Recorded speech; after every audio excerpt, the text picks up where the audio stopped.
This audience has ended.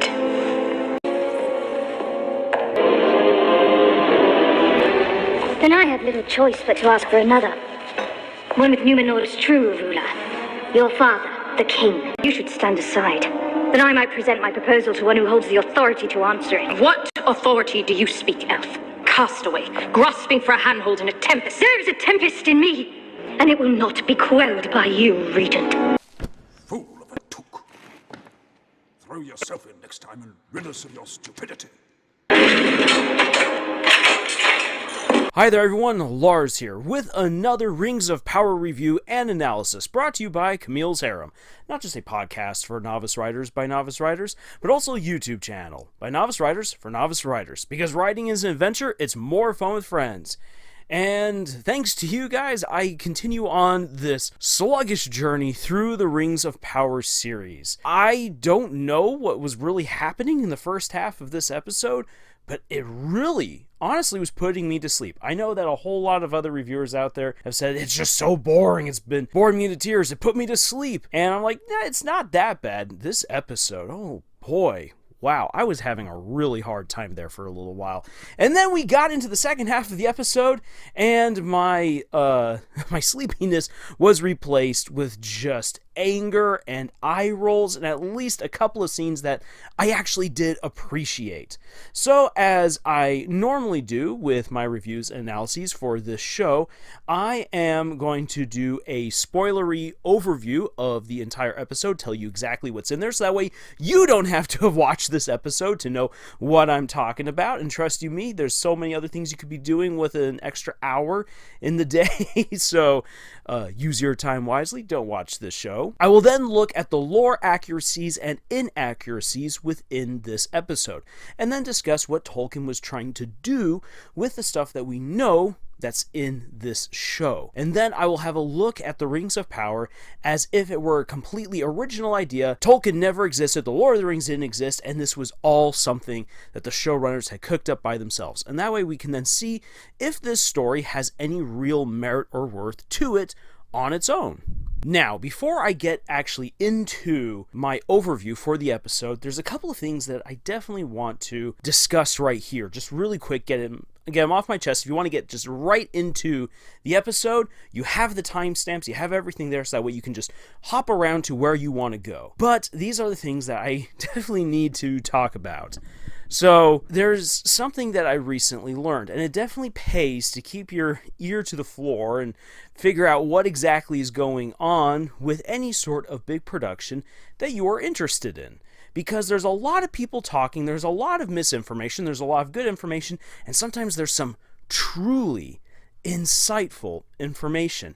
And in the last week, I learned something that really confirmed some of the little whisperings I had heard when the Rings of Power was announced. And what I had heard was that this show had been pitched as a direct sequel to Peter Jackson's Lord of the Rings trilogy.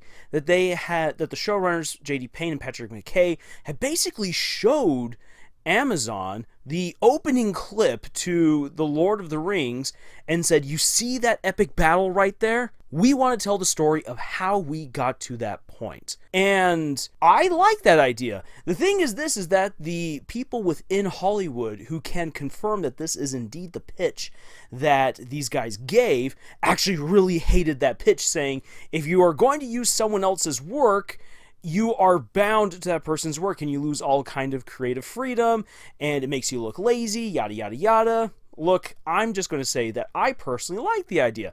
I think it's great to have a true sequel that would flow right into the opening montage for The Fellowship of the Ring.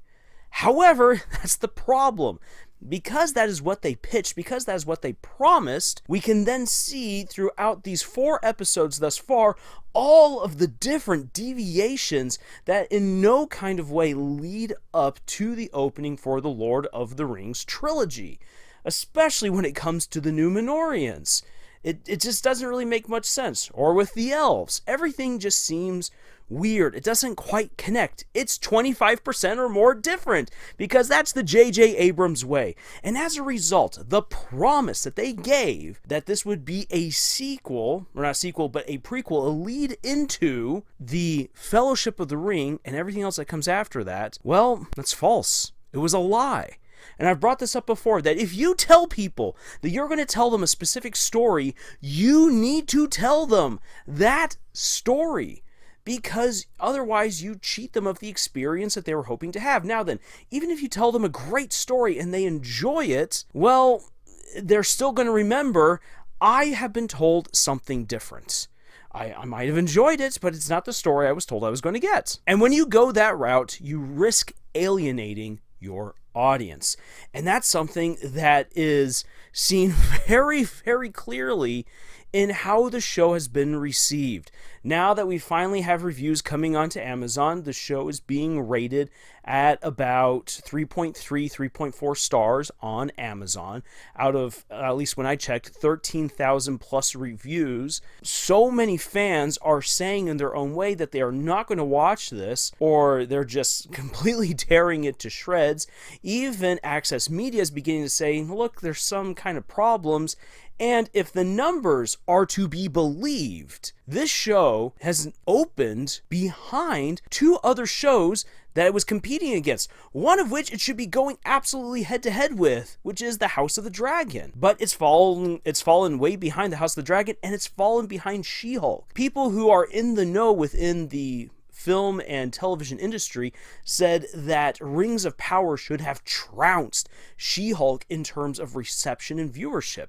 Yet She-Hulk is beating it. And holy cow, we don't yet know about the Cobra Kai numbers or about what the Cassian Andor series is going to do.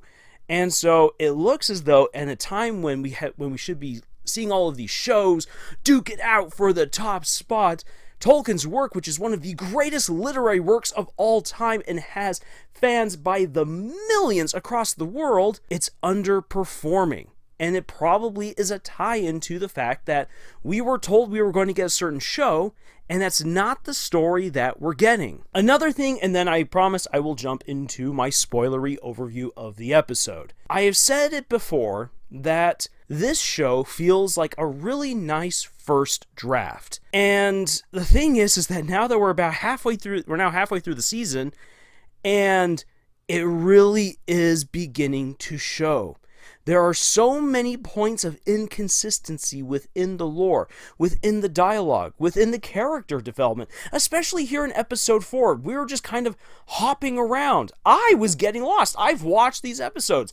I know the lore. How the heck am I getting lost in the story, and not lost in the sense of I'm getting whisked away on an amazing adventure? No, I'm lost because I have no idea what's going on in certain scenes.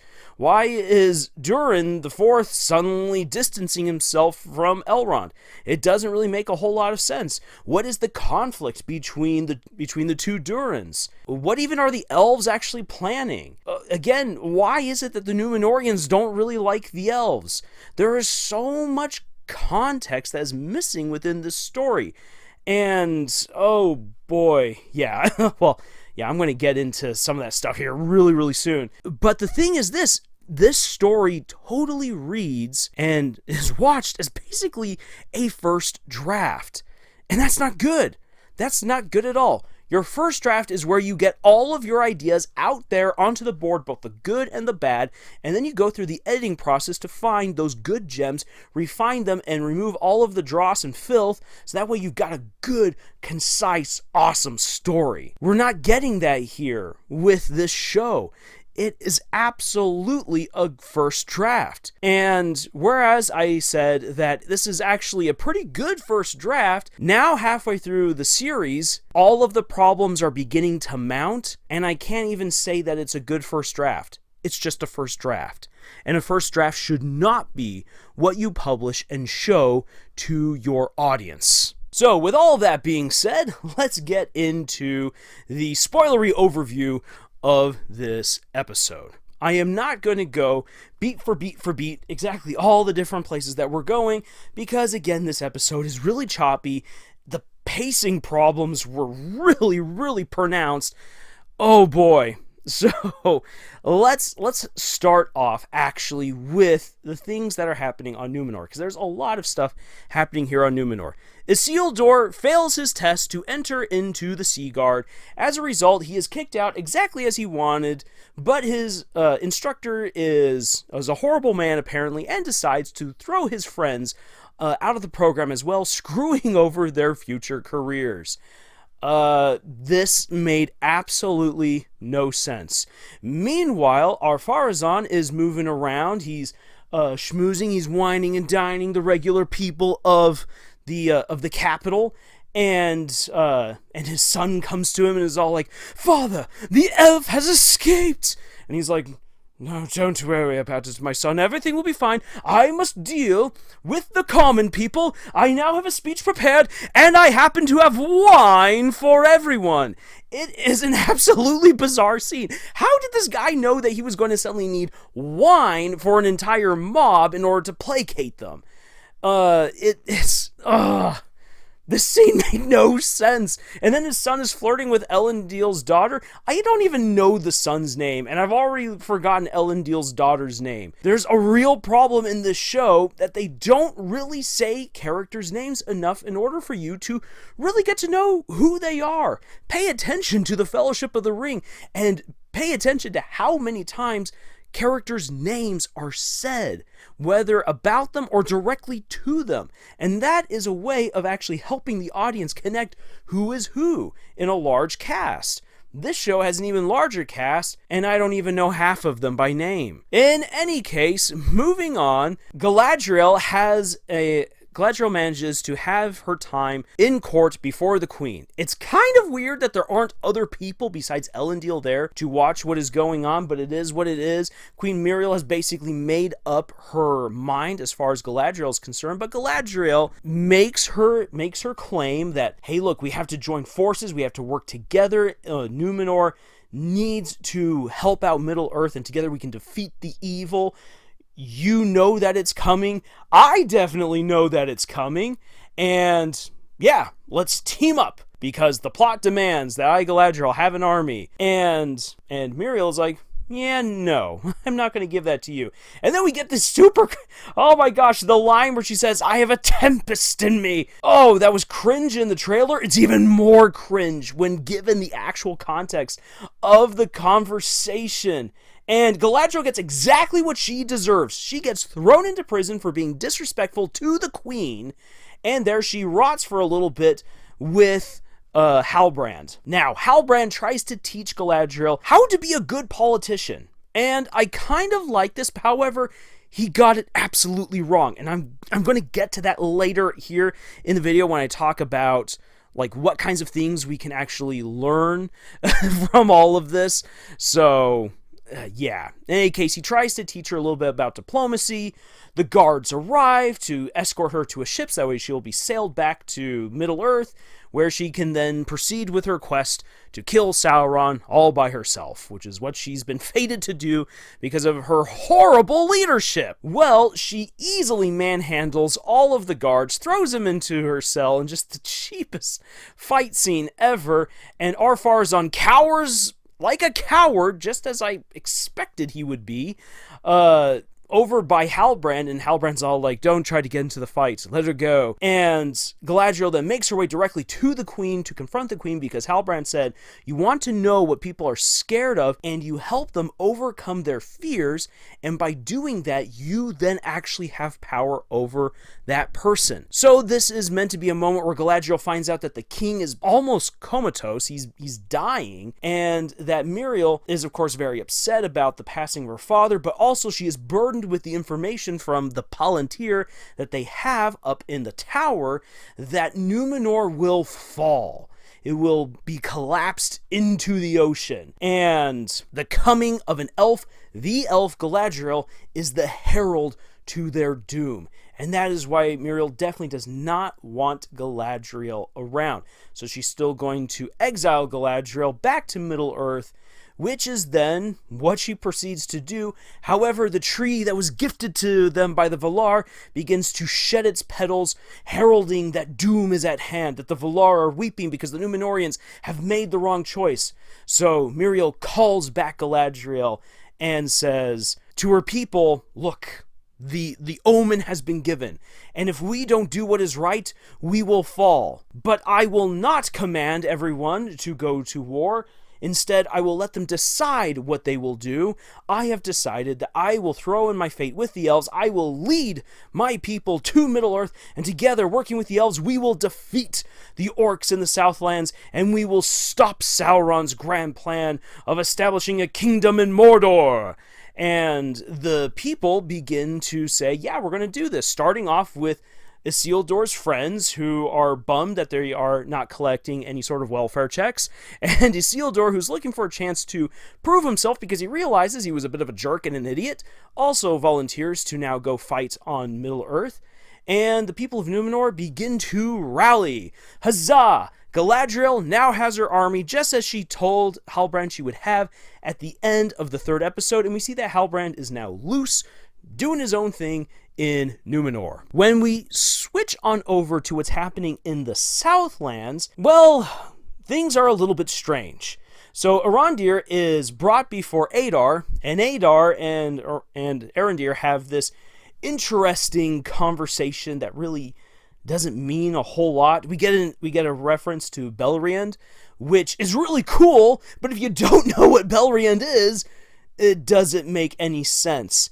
And so, yeah, it's...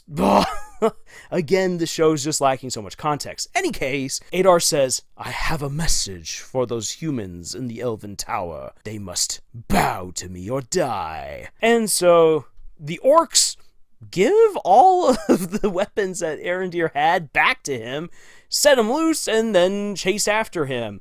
Meanwhile, Bronwyn's really annoying son, Theo, goes with another annoying teenager, whose name I should know, but I don't know, back into the town where they find that the orcs have just pillaged the place, slaughtered the animals, and left them to rot, which really isn't an orcish thing, but whatever. It makes me wonder why the people didn't take all of their livestock with them, because that would actually be a very smart thing to do when you're going to hole yourself up for a siege. In any case, they are there in the town to retrieve as much food as they can, because with hundreds, if not by now thousands of villagers fleeing to the elven stronghold, they are quickly running out of supplies. So these two teenagers are doing something that seems somewhat selfless, though Theo is just like, I'm gonna be a hero, and his days as a hero end really quickly with him being confronted by orcs and trying to survive by staying in a well. He is almost caught by the orcs. Arondir comes, rescues him. They run through the night with an entire army of orcs chasing after them. We get some really awkward slow motion action. They somehow magically meet up with Bronwyn in the middle of the forest. They run through the woods, they get to a meadow right as the morning sun rises, and the orcs stop in the shadows. And orcs have now become stormtroopers. They can't hit anything worth a dang. Which, again, I'm just going to say, compare that to The Lord of the Rings. Yes, the orcs were obviously fodder for the heroes. I get it. However, if you actually pay attention to what's happening, like, the heroes actually have to, like, dodge really well-placed arrows, or they have to catch them with their shields. The orcs do kill quite a few people in the different sieges of Helm's Deep and Minas Tirith and the Battle of Osgiliath. I mean, orcs are not supposed to be easy pushovers. Yes, you can slay them in mass to make the heroes look really cool, but when it comes to battle, orcs are pretty competent. These orcs definitely aren't. So the heroes escape. They make it back to the elven fortress. We get the first moment of actual chemistry between Bronwyn and Arondir, and I was like, holy dang, this is what I've been wanting. Yes, yes, yes. And it lasted for 5 seconds because Arondir's like, I have a message from Adar. We're all gonna die. Meanwhile, Theo is pulling out the hilt of whatever evil sword this is, basically because he's now become a crack addict. And we now know why the butcher and bartender in town also looked like a cracked addict, because he's also been using the sword. And that's where we get the other line from the trailer. Have you heard of him, lad? Have you heard of Sauron? And we get this very hacking explanation for whence these lands were ruled by the servant of Morgoth, and we served him so well. Oh, he was such a beautiful servant too. And honestly, his lines make no sense other than to say that Sauron is coming back, they have to be ready, and that he and Theo are basically chosen by the sword, apparently, to play an important role in this. I wonder if these people are supposed to become Nazgul. Probably not. I certainly hope not, because that's just dumb. But then we actually get some cool stuff happening in Moria, in the city of Khazad-dûm. Though this does begin with such an awkward scene that implies a time skip that makes, like, we don't have any context for this time skip, and we then don't know, has Galadriel been imprisoned now on Numenor for like a couple of months, or is the preparation to go to war something that takes a few months, or was she floating on the little raft with Halbrand for a few months? What the heck is going on? Because there's no way that even with the help of the dwarves that they could build a tower that big in the middle of a region within just a couple of days. It doesn't work that way. But so far it seems as though the elves and the dwarves are getting along really well, building whatever masterful plan Celebrimbor has in play, but Celebrimbor was like, but the dwarves don't trust me. Oh, Durin, why won't you trust me? Elrond, I want you to find out what they are hiding from me. So Elrond returns to Moria. Again, really no concept of the passage of time whatsoever in the show, and there Durin is avoiding him, and we have no real good reason why, other than that they're afraid that the elves might discover Mithril. I am so happy that that was not a Silmaril in the box. Had they done that, I would have been like, okay, that's it. We are going on a crusade on over to Amazon Studios, and we are dragging J.D. Payne and Patrick McKay out, and they are going to learn what it was like to be a tax collector during America's rebellious phase. So what Elrond discovers is that the dwarves are secretly mining Mithril, and that they don't really understand what this precious metal is, but that it has a lot of potential to it. And it's very dangerous to mine it, and the tunnel that Durin's people are in collapses. Elrond, because he's having his conversation with Durin, manages to be there to kind of help Durin out and actually save Durin from the cave-in. And I have to say, I actually do like how Elrond basically plays CSI Middle-earth, figuring out things, following the clues, and figuring out exactly where Durin is. I honestly like that. And again, we actually get some really great dialogue moments between Elrond and Disa, and Elrond and Durin. I honestly like the scenes in Moria. If this show would give us more of stuff happening in Moria, I guarantee it would be doing a whole lot better. For whatever reason, the scenes in Moria are going fairly well. And so we get to see some good progression with the friendships there.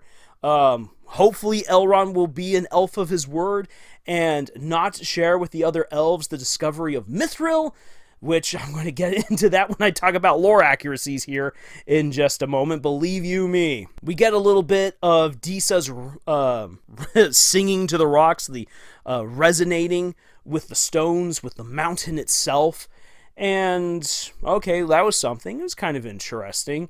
And then Durin goes and talks with his father after getting kind of a little bit of a pep talk from Elrond, saying how he wishes he would have the chance to speak with his father Erendil at least one more time, even if Erendil would be like, son, you're a disappointment to me. At least he would have the chance to have a conversation with him, because Erendil will be forever a star flying amongst the heavens. And so Durin takes that message to heart, goes and speaks with his father. It's a pretty good scene of father and son bonding, which I enjoyed. And then we see that the dwarves are playing politics of their own, and that they are agreeing to help Celebrimbor because they don't trust what the elven lords are cooking up behind the scenes. They are only helping because they wish to also discover the secrets that the elves are keeping close to the chest. And there's the episode for you. Now then, let's talk lore accuracies and lore inaccuracies. Oh boy! Okay, let's start off first with the accuracies for the lore as Tolkien wrote it. So, again, we've got the characters of Isildur, Elendil, Miriel, Ar-Pharazôn. The names are all correct. None of the characters are actually correct. So they're characters in name only. The story of Eärendil, as Elrond tells it, is correct. And that was really cool. How we know that Eärendil went and convinced the Valar to come and fight Morgoth one more time. It led to the last battle that destroyed Beleriand and immortalized his father as a hero of Middle-earth. And I honestly wish that Elrond had gone into more context again about how his father sailed with the last with the Silmaril that Beren and Luthien had stolen, bound upon his brow, upon his helm, and how this allowed him to make his way to Valinor, and now that's the star that flies through the night sky. And even for Elrond to bring up that his mother is also kind of in straits because she lives on Valinor, unable to return to Middle-earth and only able to see her husband once a year. So Elrond has lost his entire family, and I think that would have been even more powerful. He's like, I have lost my father, my mother, and my brother. My father to his heroism, my mother to a sacrifice, and my brother to mortality. And I wish I could have my family still with me. You, my friend, still have your family. Treasure each moment. Even if it is a message in anger from your father, speak with him, because these moments are precious. That would have hit so hard, and it would have worked well. It would have been perfect within the lore of Middle-earth. I guess the other thing that I should say that is accurate is that there was a Palantir in Númenor, and that, yes, there are 7. There's 7 seeing stones. And, oh boy, is there really anything else that was lore accurate? Mithril exists, but that's basically it. This episode completely refutes the lore as we know it. Now, there is some, I'm going to start right here with the moments of ambiguity. Mithril. When did the dwarves discover Mithril? I know that the showrunners are like, yeah, well, Tolkien never said exactly when the dwarves discovered Mithril. Hey, look, Khazad-dûm had been under construction, had been expanded and beautified since the First Age. And as Gandalf tells the Fellowship, the wealth of Moria was not in gold or jewels, though Moria was full of it, but it was Mithril. This is the one place in all of Middle-earth where Mithril could be found, and it was beloved by all of the major races. The dwarves used it for some of their greatest armaments and constructions. The elves cherished Mithril and actually even blended it with other metals and with magic to create special alloys. The Ithilien metal alloy that is made from Mithril was then gifted by the elves to the dwarves and was then used to carve that really beautiful doorway that is used in the Fellowship of the Ring to enter Moria. Hence why it says in Elvish, speak friend and enter. It was a sign of the friendship between the dwarves and the elves. Once again, showing that this show is completely wrong by having the elves and the dwarves locking horns over stupid stuff, because no, the elves and the dwarves actually got along really well, and Mithril was very well known to the different species at this time because they had done incredible things with Mithril, and Sauron especially coveted Mithril. And when the orcs took over Moria in the Third Age, they stripped it of all of the Mithril that they could, and that was sent to Mordor to be used. And even though we don't actually get to see much in the way of mithril use by the enemy, just imagine what would have happened if Sauron had then emerged later on as a completed being wearing a mithril suit of armor to fight against the forces of good. This guy would have been unstoppable. So yeah, there is some ambiguity, there is some vagueness as far as when was mithril discovered, but the thing is this, is that if you pay attention, you read between the lines, it makes it pretty clear that mithril's been around for a long time, or at least the use and the knowledge of mithril has been around for a really long time, and that the dwarves and the elves were sharing their use and knowledge of this special, very valuable, very rare metal. The other thing that I wish to bring up is the matter of the Palantiri. Why does this show seem to insist that there's only one Palantir left? No! Elendil escaped with the 7 Palantiri when Númenor fell, and he brought that on over to Middle-earth to be used as a way of monitoring his new kingdom and keeping all of the different colonies of the Númenorians connected, so that way they could fight against the forces of Mordor. Oh, this just, it frustrates me. And here's another thing. The Palantiri can communicate visions, but only if someone else is using another Palantir and is able to use their will and magic to force you to see certain things. The Palantiri can be used to communicate, and if you are able to impress your will upon them, can be used then to see within a certain area around them. They're really, really powerful. And the Númenorians actually used what they understood of this magic to actually carve a special seat on Middle-earth at Amon Hen, which is where the Fellowship of the Ring ends. They carved a special seeing throne upon Amon Hen where the High King of Gondor could sit and view his realm. And it's actually in the book, that's where Frodo sits and then sees his vision of Sauron. And Sauron sees him and is like, "You!" And in the book, he reaches and tries to grasp Frodo. That is what we're talking about as far as like being able to see visions and stuff like that. If there's someone who is very powerful on the other end and is able to use their will to shape what you actually see. So I mean, someone could argue, well, since we don't know where the other 6 Palantiri are within the show, then maybe someone back on Valinor is using their epic power to try to influence the Númenorians to let them know that their doom is at hand. But that's honestly a really weak explanation. Honestly, the Palantiri, all 7 of them, should be present because they are so important to how events unfold in The Lord of the Rings, because multiple people have Palantiri. Saruman has a Palantir. Denethor has a Palantir. And Sauron as well has one. So 3 of them are accounted for within the Lord of the Rings trilogy. So again, the lore is being disrespected there. Also, the show is really trying to throw us a whole bunch of red herrings as far as Sauron's identity. Sauron should be known to everyone at this point. He should have been known as Anatar, the bringer of gifts. And yeah, so really within the story, within the lore, there is no mystery. This whole thing with Adar and with the Meteor Man and with Theo, all of this is misdirection, and it's honestly going to be kind of dumb.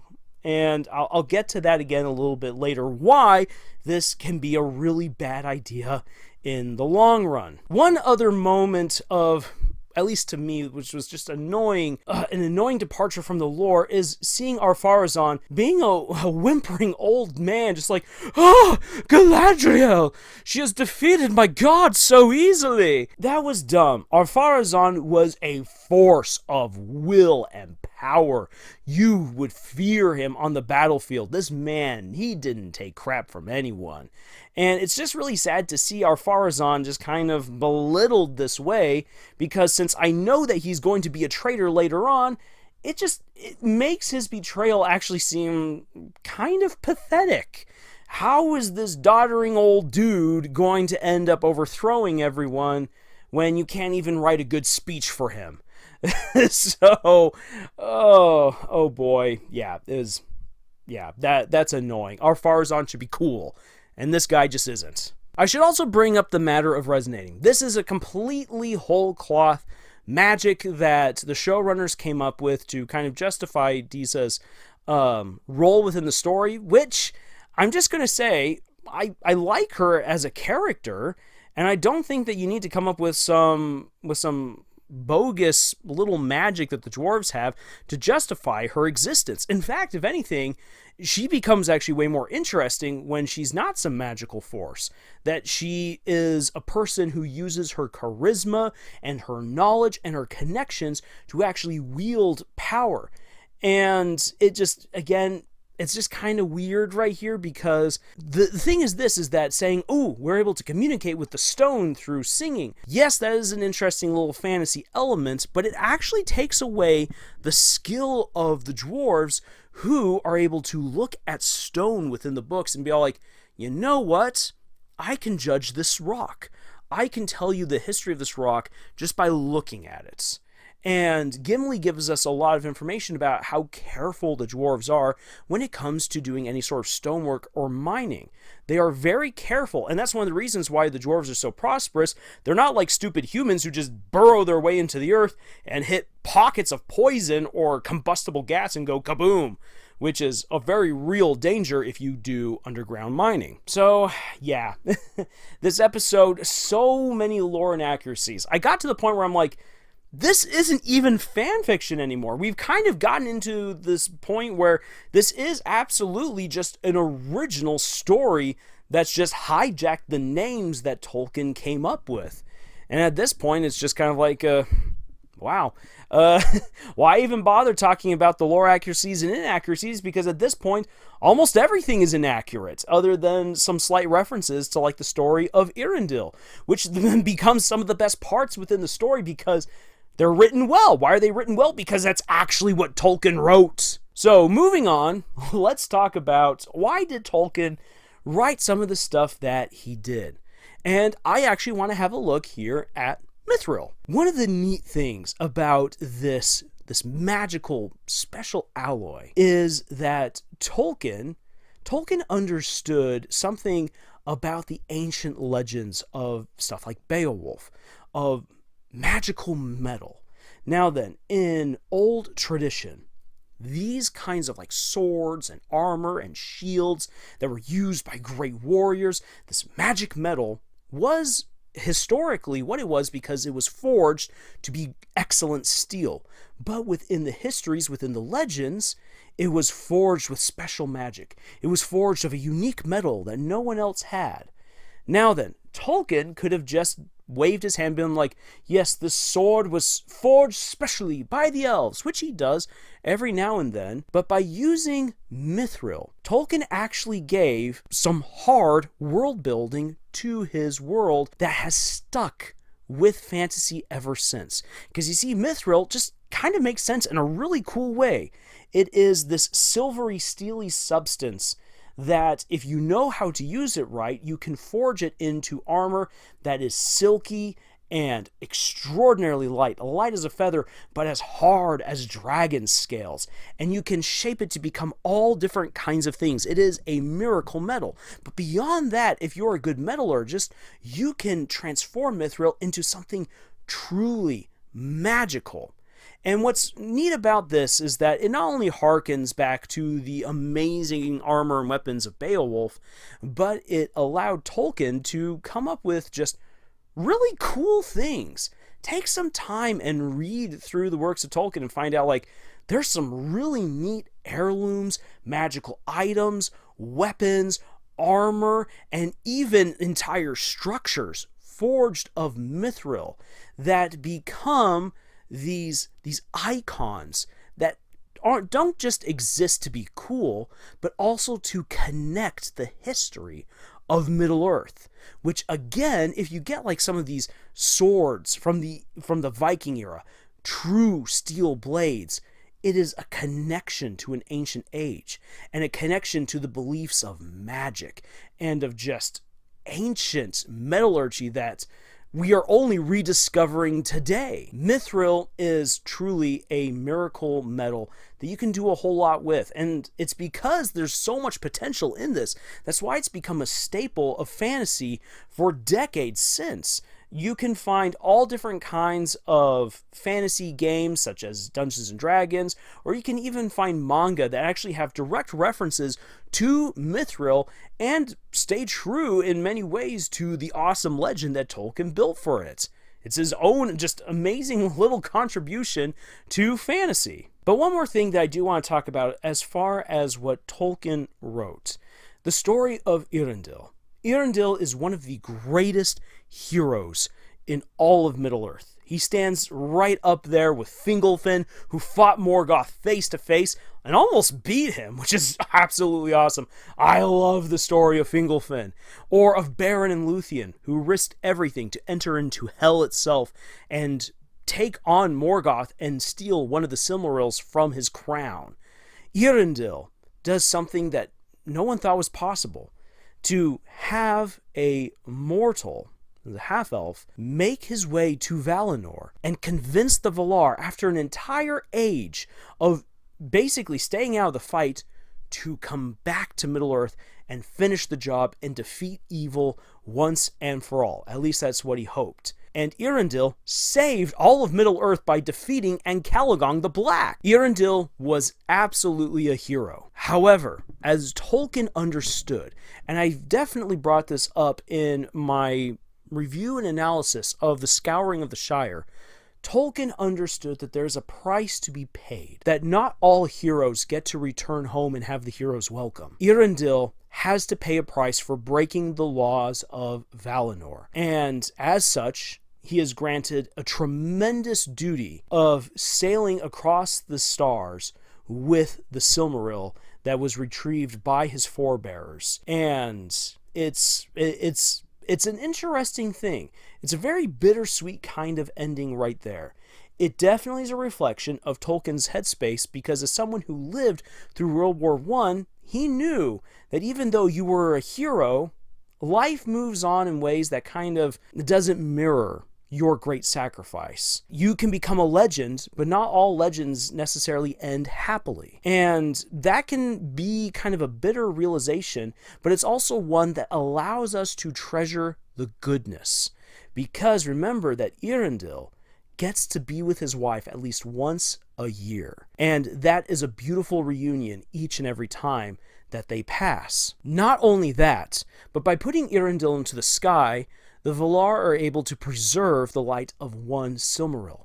The light of that Silmaril will be harnessed by Galadriel and used in her special file to help Frodo and Sam make their way to Mount Doom and destroy the ring. The efforts of Eärendil pass through the ages and are able to honestly bless and save countless lives because of what he did. Granted, he takes on a sacrifice. And it's amazing, because it's something that, once again, opens you up to questions of spiritualism, philosophy, and epic storytelling. Tolkien doesn't give you all the answers. The story of Eärendil doesn't actually give you all the answers that you want, but it gives you a lot to chew on. And that's something that a lot of storytellers, I think, don't fully understand these days, that you don't have to give all of the answers to everyone. Sometimes it's good to leave things a little bit open and let your audience decide for themselves what lessons they're going to take away from what you've written. Okay, now then, let's talk about this episode as if it were absolutely original content. Tolkien didn't exist, The Lord of the Rings never existed, and the showrunners had just come up with all of this stuff on their own. This episode is 100% a victim of horrible pacing. The jumping back and forth, back and forth, back and forth, again and again, has really done a lot of characters a massive disservice. I don't understand why I should care about Isildur. I honestly don't. I don't know what we should think about his sister either. These are basically throwaway characters. Elendil makes a little bit of sense. But, again, these characters are just kind of dressing in the overall drama that is going on, and definitely characters who suffer as a result of this are Arondir and Bronwyn. Again, I have said this before, I actually want to see a good romance between these characters, but I'm not getting any of that. They don't have enough time, and we get finally in this episode one real spark of chemistry between them, and it lasts for not even a full 5 seconds. I was shocked because I was like, this is the moment. Oh, it's past now. Dang it. And so many of the other characters are just unlikable. And it's very clear that these writers don't understand how to write politics either. And the message that Galadriel gets from Halbrand about how to use what people are afraid of and give them an answer, it doesn't make a whole lot of sense because Galadriel still just kind of bashes and crashes her way through everything. She makes her way to the top of the tower where Muriel is with her father. She breaks through the window and it's just almost like demanding, we are going to talk. I am going to help you, and I'm going to help you to see the light. It was frustrating and annoying. There were so many hallmarks, once again, of a first draft in this chapter. The pacing was bad. The jumping around from story to story was bad. The dialogue was awful across the board, except for where we were in Moria. Again, I would love to know what was going on with the writers when it came to Moria, because they struck gold, or at least relative gold, within those scenes, because I enjoy them. The conversations between Elrond and Disa and Durin are great. At least by comparison to the rest of the show, I honestly enjoy watching those interactions. So I would love to know where was the magic juice for the rest of the series. And here's the thing, Elrond waxes eloquent. You can have a character wax eloquent and say interesting, cool things, but still make sense, because Elrond is saying these cool things with a purpose, and he wraps it up, for instance, when he's telling the story of Eärendil, to explain to Durin, you need to go talk with your father. Which is great, except that we're lacking the context for what kind of conflict is even there. Why did Durin III close down the mines? Especially because it seems like from episode 2 that Mithril is very important. It's a secret that could revolutionize the Dwarven kingdom. He understands that. Why did he shut down the mine just because a handful of dwarves got stuck? He's got an entire kingdom full of dwarves ready to work. Furthermore, aren't the dwarves supposed to be better at making sure that mines don't fall apart? Oh my gosh, there's so many inconsistencies. This entire show, because it is basically a first draft, is burdened with all of the contradictions, the lack of context, the desire to be nuanced and awesome, and you have a lot of good stuff that's just also muddled with a lot of bad stuff, and it then just makes everything kind of blah. Honestly, like, I already know this video is going to be long, and I could go on for another hour, breaking down scene for scene what is going on that's wrong. So let's just dive now into what we can learn from this as novice authors, because honestly, as an original work, 4 episodes in now, this episode should have landed pretty powerfully. This is the midway high point. This is the moment where the audience should be pulled in and be like, stuff is happening now. And yes, stuff is happening now, but it's not landing with any sort of emotional weight. Yeah, I'm kind of at a loss for words. So let's dive into what we can learn as novice authors to improve, so that way we don't make the mistakes that the Rings of Power has made by publishing and taping and releasing their first draft. Here's the first thing that you should take into account. Don't have Mary Sue characters. Galadriel's an awful character. There's no excuse for her anymore. Absolutely none. She is an idiot. Now then, I have read the Forbes article where they claimed, no, she's not a Mary Sue because bad things happened to her. I will link for all of you, and for those people over there at Forbes who are definitely not going to watch this video, but I'm going to link the video that was done by Overly Sarcastic Productions regarding the Mary Sue archetype. Red goes into fantastic detail about the different shades of Mary Sue. And what we actually have here with Galadriel is a version of a Mary Sue who does have a hard time, but the thing is that hard time does not inspire any character growth. Actually, look at Galadriel. Has Galadriel learned really anything other than how to be slightly more devious thanks to Halbrand? that's basically it. Galadriel has not evolved as a character at all within 4 episodes. I can at least see that Muriel has changed a little bit as a character. Elendil has changed a little bit as a character. Isildur is ready to change a little bit as a character. So at least there's some characters who are getting character development.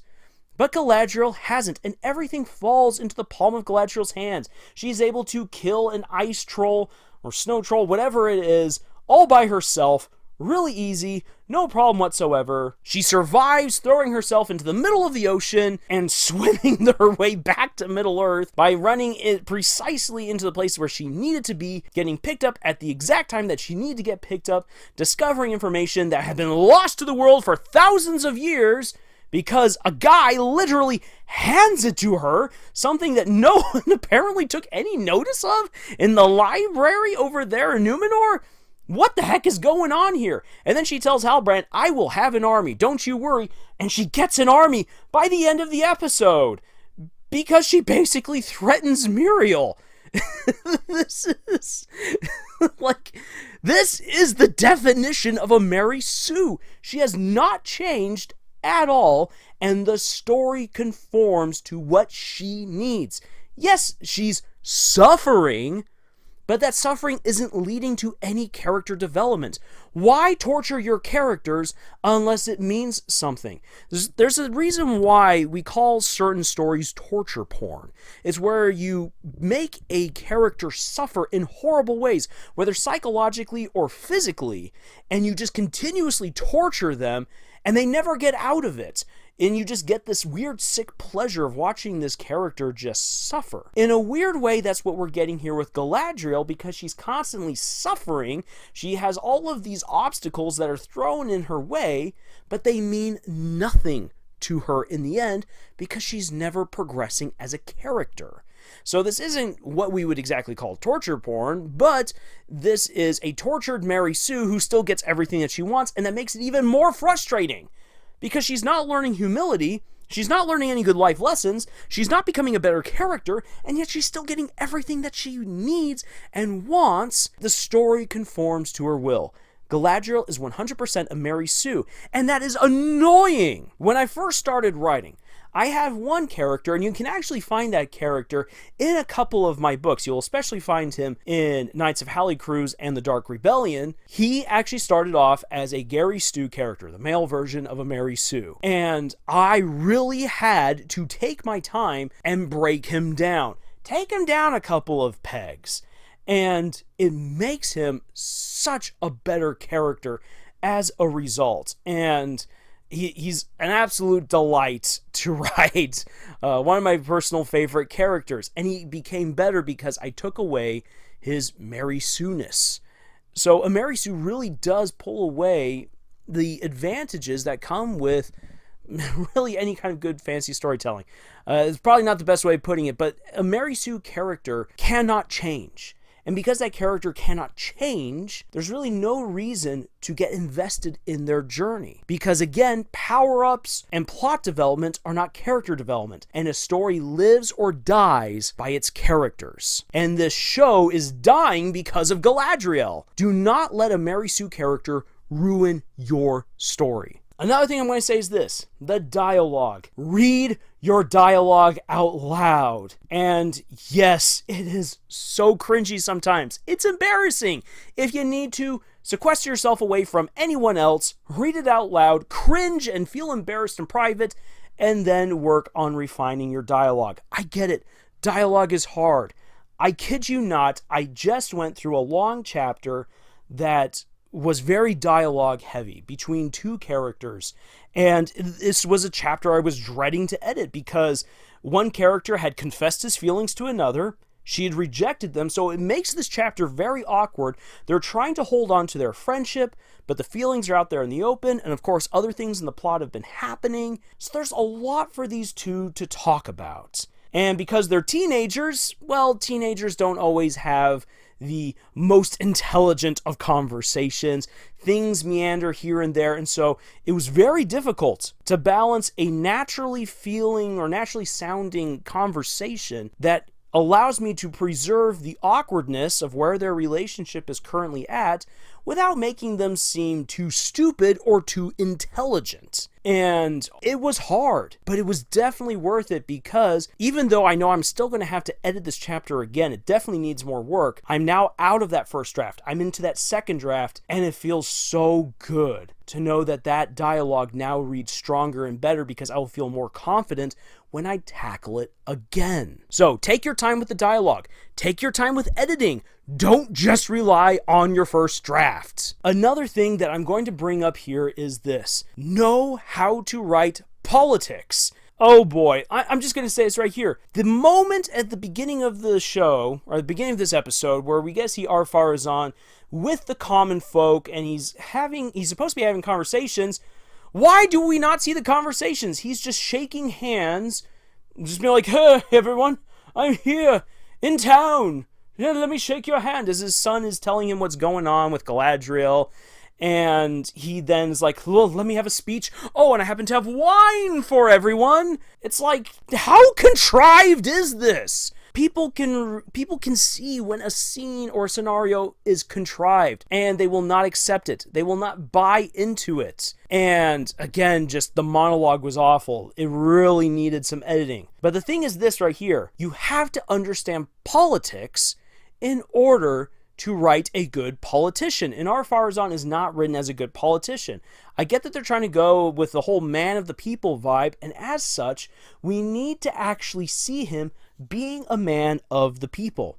I've said this before in other videos, and I'm going to really reiterate here again. Understanding politics is like understanding children playing together with toys. Politics is exactly like that, because these kids have to get along in some kind of way. If there are no rules, if there's no understandings between the children, and they're all doing their own thing, you get anarchy. And anarchy can be a whole lot of fun, but anarchy leads to a lot of problems in the toy room. And a lot of kids are going to feel really upset, they're going to start crying, and they're going to start hurting each other.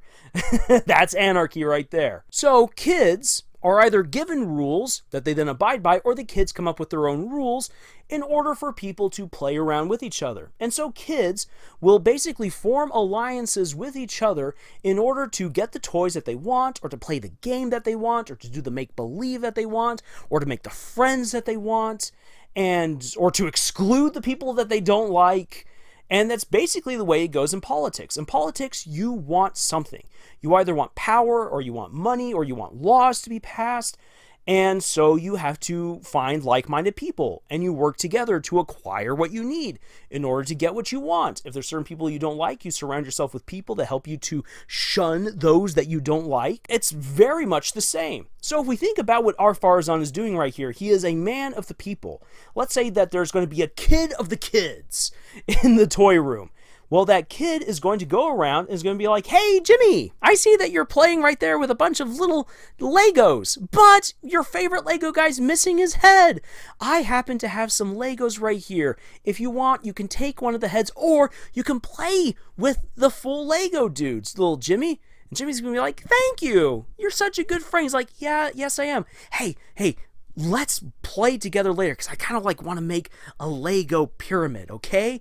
"Oh yeah, that'd be great." And then this little kid, who's the kid of the kids, moves on over to Susie and Sally, who are having a tea party, and is like, "Hey, I happen to have this tea." Holds up an empty cup right here. That's like a really amazing mint tea. "Do you want to have some?" And so they play pretend, and they drink their teas, and he plays along with whatever they're doing. He's just like, "You guys are awesome. Ooh, I need to go talk to Jennifer on over there. She looks a little bit sad."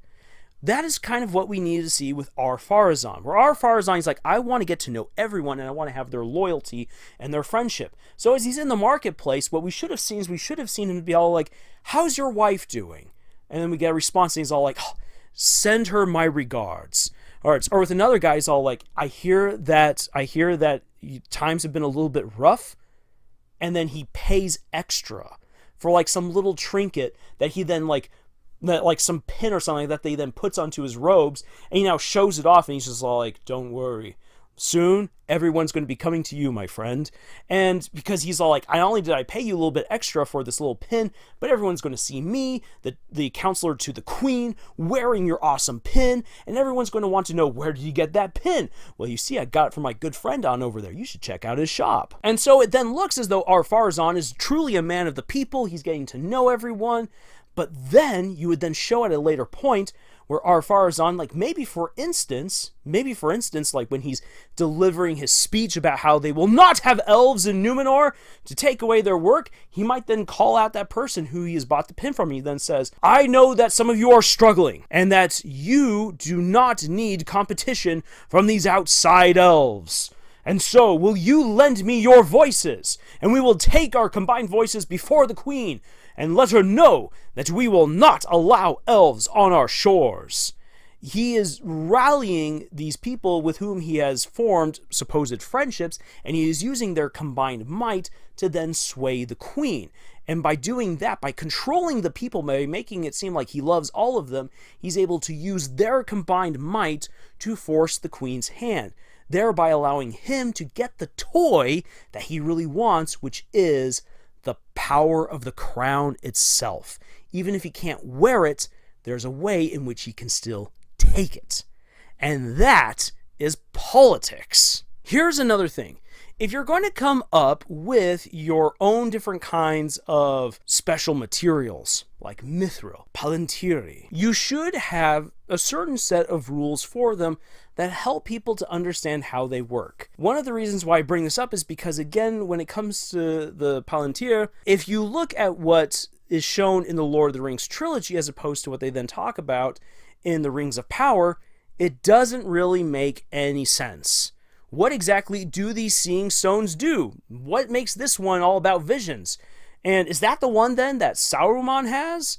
Well, then why is it that Saruman doesn't get special visions, huh? What's going on here? When you have an inconsistency in your world building, especially when it comes to items, people immediately pick up on that. And I've absolutely seen that in my own writing. When I've given my stories out to beta readers, my beta readers have picked apart the way that magic systems work and the way that items work. If there's anything that is inconsistent, they will immediately point out and just say, nope, that's not what you said. I am now confused. How does your item work? And it just really derails the story for a lot of people. So if you're going to introduce any sort of special item or any sort of certain kind of magic, it needs to make sense. And that's one of the problems, is that the Palantiri seem to have contradictory powers. Mithril, we don't really understand according to the show what Mithril can do, whereas Tolkien actually gave us a whole lot to understand Mithril. And hopefully we get to see that later on in the Rings of Power, but I'm not going to hold my breath. And then with the whole singing, the resonating with the stones, that seems really cool. Why is it then that Disa can't be all like, there is a pocket of poisonous gas here. There is a weakness in the rock here. And why isn't it that her vibrations are actually not weakening the stonework? Because that's a problem in caves, is that if you cause any sort of weakness, especially where there's a hollow space, physics will take control and start bringing everything in to fill that space. It's just the way things work. So you need to have your rules down pat so that way things are nice and consistent. My last bit of advice from this episode is this. You need to let scenes have a chance to sit and breathe. With Arondir and Bronwyn, when they shared their little moment on the wall, that should have been allowed to draw out just a little bit more. If you want to strike a certain emotional note, you can't just let it hang on one sentence. If you have a blink and you miss it kind of a moment, that might work for characters who are just barely beginning to flirt or who are unsure of their feelings. But for characters who are supposed to be mature and actually already be in a relationship, unless you have given us plenty of time to see that relationship in action, that blink and you miss it moment really doesn't count for anything. And we have not gotten that development with Arondir and with Bronwyn. And I've brought this up so many times in so many videos that are unrelated to the Rings of Power. You need to sculpt your relationships, not just ship two characters. And what I see right here with the writers is that they're just shipping Arondir and Bronwyn. There is no substance to their romance, and that sucks because it could be really good. The actor and actress are fine. In fact, I think everything is there to deliver a really solid love story, but the writers have done nothing with these actors to actually make it work. Their writing in this regard sucks. So take your time. Develop relationships. Let emotions settle there on the page. It's okay to take a little bit of extra time because the audience wants that moment to just treasure the emotions that are coming from these characters. They want to seep themselves into these relationships. If you are not given an adequate window into that, it doesn't matter. Then this relationship doesn't matter, and then your readers or your viewers have no reason to continue to root for these characters in any kind of way. Okay. Like I said, I could easily go on for hours just with so much right here. I guess one more thing I should bring up is this. In terms of action, as someone who loves writing fight scenes, and I've written a whole lot of them, and I've had to scrap some of them, I've definitely had to rewrite a whole lot of them. You can't just write characters, or especially villains, as fodder for the heroes. It can be a whole lot of fun. One of my favorite fight scenes does involve a whole lot of guys who basically just get fed into the meat grinder as one hero just comes in swinging. But there are still moments within that fight where things settle down a little bit, where we get to understand who these villains are. There's some trade of blows and stuff like that, a little bit of drama. We are not getting any of that in any of the action sequences whatsoever. The closest that we've gotten to that is when Bronwyn and Theo take on an orc. But even when I look, actually, I should also include when the elves try to break free from the orcs. But those moments are just so quick. And again, just the whole chase from the orcs was silly. Why are the orcs missing at all of their shots? They are so close. The heroes are not even 50 yards away from these orcs. And these orcs have war bows. Those are some pretty good stinking bows that they can just pull back and fire with some relative accuracy at them. And they still have plenty of archers. Train in all of their arrows, fire with a good volley, and you could have killed the heroes right there. And what this then comes across as is just plot armor. When heroes are just too capable and they just breeze through the slaughter, here's the thing.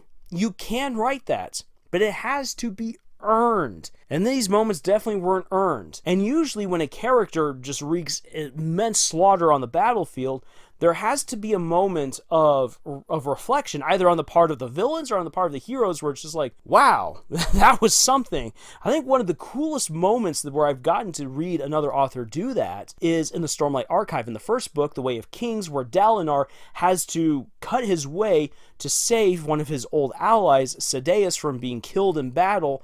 And he has this magical weapon that allows him to cut through people's souls, and he also has armor that enhances all of his physical abilities. So he's pretty OP, but it's still a massive fight, and he's just fighting for his life as he's cutting his way to Sadeas, and he then stands over his fallen friend as he's just wielding his sword like a madman, frantically pushing everyone back.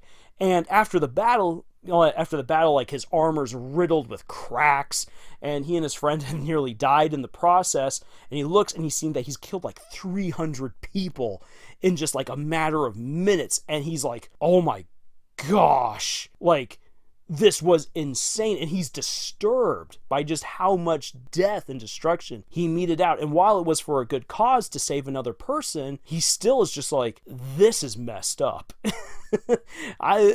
Wow, this is messed up. And it helps to bring out some of the humanity within a character like Dalinar. So yeah, having a chance to kind of look back and let heroes reflect on the action and everything like that is really good. Also making the action believable and not relying so much on plot armor. Oh boy. Okay.